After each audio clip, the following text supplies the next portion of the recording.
नमस्ते मित्रांनो, माझे नाव किशोर। आज आपण या ठिकाणी सिंपल टेन्स म्हणजे साधा काळ समजावून घेणार आहोत। साध्या काळांचे 3 प्रकार पडतात आणि ते 3 काळामध्ये पडतात। जसे simple present tense, simple past tense, simple future tense.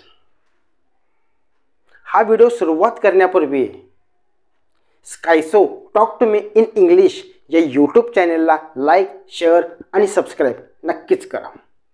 तर सुरुवात करूया। सिंपल प्रेझेंट टेन्स म्हणजे साधा वर्तमान काळ। तर साधा वर्तमान काळ कसा ओळखायचा?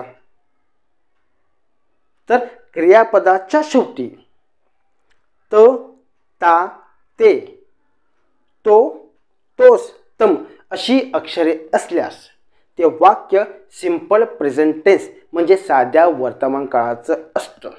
जसे येतो, येतात, येतोस, जातात, घेतात, करतो, करतात, भेटतो, बोलतो, बोलतोस, बोलतात, लिहितो, लिहितोस, लिहितात, देतो, परवानगी देतो, शिकवतोस, दाखवतोस, खातोस, खातो, विसरतो, विचार करतो, पितो, पितोस, पितात, तयार करतो, विचारतो, वाचतो, वाचतोस, वाचतात, गाणे गातात, गातोस, गातो आदी। म्हणजे क्रियापदाच्या शेवटी परत एकदा सांगतो, त, ता, ते, तो, तोस, तम अशी अक्षरे असल्यास ते वाक्य सिंपल प्रेझेंट टेन्स म्हणजे साध्या वर्तमान काळाचं असतं। इथपर्यंत तुम्हाला समजलं असेल।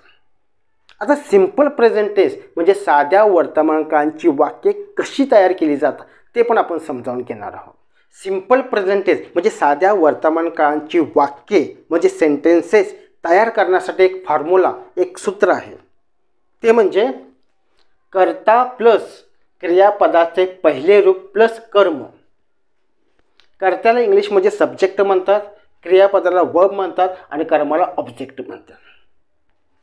तर मराठी व्याकरणामध्ये याची वाक्यरचना कर्ता, कर्म, क्रियापद अशी आहे। परंतु इंग्रजीमध्ये तशी नाही। इंग्रजीमध्ये कर्ता, क्रियापद, कर्म अशी वाक्यरचना असते। तर सिंपल प्रेझेंट टेन्समध्ये म्हणजे साध्या वर्तमान काळामध्ये हे सूत्र आहे। जसे कर्ता क्रियापदाचे पहिले रूप प्लस कर्म। तर कर्ता म्हणून कशाचा वापर केला जातो? तर कर्ता म्हणून सर्व सर्वनामांचा, जसे I, we, you, he, she, it, they. त्याचप्रमाणे किशोर, रमेश, सुशांत, शोभित, स्वाती, सचिन व्यक्तींची नावे कर्ता म्हणून वापर केला जातो। तर क्रियापद, तर क्रियापदाचे पण 5 प्रकार आहेत, पण आपण या ठिकाणी 3 समजावून घेणार आहोत। तर क्रियापदाचे verb first, verb second, verb third, present, past, past participle म्हणजे वर्तमान, भूतकाळ, पूर्ण भूतकाळ। परंतु सिंपल प्रेझेंट टेन्स साध्या वर्तमान काळामध्ये क्रियापदाचे पहिले रूप येते म्हणजे गो। साधा वर्तमान काळ सिंपल प्रेझेंट टेन्स वाक्य तयार करत असताना आपणाला गोची गरज आहे। गोचे म्हणजे वर्ब फर्स्ट क्रियापदाचे पहिले रूप। समजलं? तर आता आपण आहे की नाही काही सेंटेन्सेस घेणार आहोत। सिंपल प्रेझेंट टेन्स म्हणजे साध्या वर्तमान काळाची काही आपण सेंटेन्सेस समजावून घेणार आहोत। तर मी घरी येतो, तू दिवसभर क्रिकेट खेळतो, तो एक पत्र लिहितो, स्वाती गाणे गाते। येतो मधला तो, खेळतोस मधला तोस आणि लिहितो मधला तो, गाते मधले ते म्हणजे हे वाक्य सिंपल प्रेझेंट टेन्स म्हणजे साध्या वर्तमान काळांचे आहेत ही आपल्याला खात्री पटली आहे, बरोबर? आता मराठीच्या व्याकरणामध्ये कर्ता, कर्म, क्रियापद अशी वाक्यरचना असते, परंतु इंग्रजीमध्ये कर्ता, क्रियापद, कर्म अशी वाक्यरचना असते, बरोबर? आता मी हा एक कर्ता आहे, आपण बघितल्याप्रमाणे तर मी साठी आय, येतो, येतो म्हणजे कम, क्रियापदाचे पहिले रूप कम, केम, कम, पहिले रूप, दुसरे रूप आणि तिसरे रूप क्रियापदाचे. तर या ठिकाणी आपल्याला कोणते रूप लागणार आहे? पहिले रूप कम, याचं तिसरे रूप पण कमच आहे, दुसरे रूप केम आहे, बरोबर. तर आपल्याला कोणतं लागणार आहे? क्रियापदाचे पहिले रूप, बरोबर, कम. राहिलेली वाक्ये कर्म, घरी, साठी, होम. ओके. तू दिवसभर क्रिकेट खेळतोस, यू, तू साठी यू, खेळतो साठी play, cricket, cricket all day, हे झाले कर्म. You play cricket all day, तू दिवसभर क्रिकेट खेळतो, तुम्ही दिवसभर क्रिकेट खेळता, एक्स वाय झेड.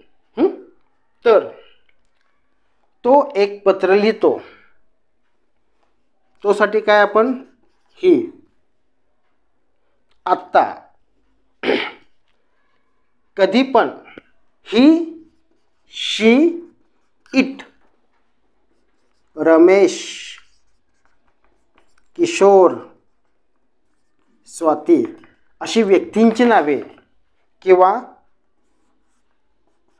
तृतीय पुरुषी एकवचनी सर्वनाम च्या पुढे येणाऱ्या क्रियापदाला एस किंवा एस प्रत्यय लागतो. ही, शी, इट या तृतीय पुरुषी एकवचनी सर्वनामांच्या पुढे येणाऱ्या क्रियापदाला एस किंवा एस प्रत्यय लागतो. तर क्रियापदाला एस आणि एस प्रत्यय केव्हा लागतो हे आपण मागील व्हिडिओमध्ये समजावून घेतलं आहे. तुम्ही जर बघितला असेल तर तुम्हाला समजले असेल, जर बघितला नसलेला असेल तर परत पाठीमागे जाऊन तुम्ही ते समजावून घ्या. ओके. म्हणजे इथं काय येणार आपल्याला आता,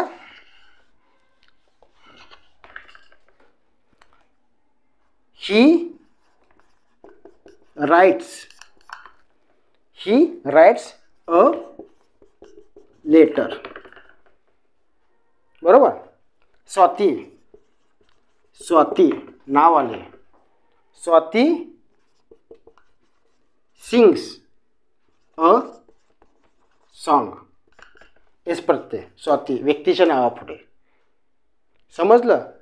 यामध्ये फक्त ही, शी, इट आणि व्यक्तींच्या नावापुढे म्हणजे तृतीय पुरुषी एकवचनी सर्वनामांच्या पुढे येणाऱ्या क्रियापदाला एस किंवा एस प्रत्यय लागतो. हे चांगल्या प्रकारे ध्यानात डोक्यात ठेवा. आता आपण इतका भाग जो बघितला आहे तो आपण सकारात्मक बघितला आहे. म्हणजे सिंपल प्रेझेंट टेन्समध्ये आपण सकारात्मक म्हणजे पॉझिटिव्ह सेंटेन्सेस घेतली आहेत. आता आपण पुढे नकारात्मक सेंटेन्सेस घेणार आहोत. आता आपण या ठिकाणी सिंपल प्रेझेंट टेन्स म्हणजे साध्या वर्तमान काळाची नकारात्मक सेंटेन्सेस समजावून घेणार आहोत. म्हणजे येत नाही, जात नाही, बसत नाही, खेळत नाही, लिहित नाही, वाचत नाही इत्यादी. तर त्याचे एक सूत्र देखील आहे. कर्ता plus do, does plus not plus क्रियापदाचे पहिले रूप प्लस कर्म म्हणजे ऑब्जेक्ट. उदाहरणार्थ, मी घरी येत नाही. आपण माशी काय बघितलं होतं? मी घरी येतो, आय कम होम. हे झालं पॉझिटिव्ह. आता मी घरी येत नाही तर कर्ता आय, क्रियापदाचे पहिले रूप पण, त्या अगोदर डू, त्या अगोदर काय ते डू, डू नॉट, मग क्रियापदाचे पहिले रूप काय कम आणि हे कर्म. सोपं आहे. I do not come home म्हणजे मी घरी येत नाही. दुसरं तू, यू. खेळत नाही, खेळत नाहीसाठी काय? Do not play. Do not play cricket all day. You do not play cricket all day. तू दिवसभर क्रिकेट खेळत नाही. बरोबर. आता तिसरं, तो एक पत्र लिहित नाही. स्वाती गाणे गात नाही. तर आपण या ठिकाणी ही, शी सेंटरला घेतो. ही, शी, इट, रमेश, किशोर, स्वाती ही व्यक्तींची नावे आल्यास हे तृतीय पुरुषी एकवचनी सर्व नामांच्या पुढे नकारात्मक सेंटेन्सेस करताना डज नॉटचा वापर करायचा. म्हणजे ही, शी, इट, रमेश, किशोर, स्वाती व्यक्तींची नावे असल्यास किंवा ही, शी, इट तृतीय पुरुषी एकवचनी सर्व नामांच्या पुढे नकारात्मक सेंटेन्सेस करत असताना डज नॉटचा वापर करतात. म्हणून इथं डू आणि डज हे दोन दिलेलं आहे. म्हणजे इथं काय येणार? He does not write. क्रियाबद्दल एस प्रत्यय लागणार नाही हा, बरं का. कारण इथं डज नॉट एसाठी आपण डज नॉट घेतलेलं आहे, म्हणून इथं क्रियापदाला एस प्रत्यय लागणार नाही. He does not write a letter. समजलं? मी इथं काय येणार?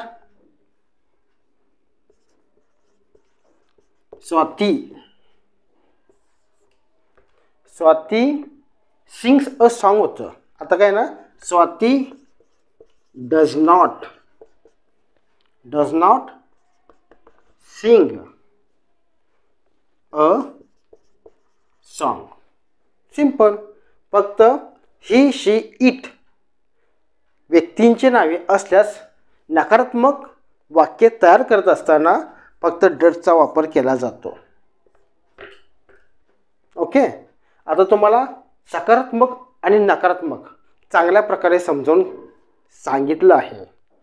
फक्त इतकाच फरक आहे की तुम्ही जितकी जास्त वाक्यांची प्रॅक्टिस करशील तितकं जास्त तुम्हाला चांगल्या प्रकारे समजत जाईल.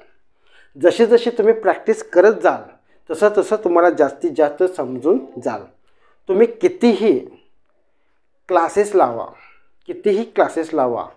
किंवा कितीही तुम्ही पैसा खर्च करा, पण तुम्हाला स्वतःलाच मेहनत घ्यायची.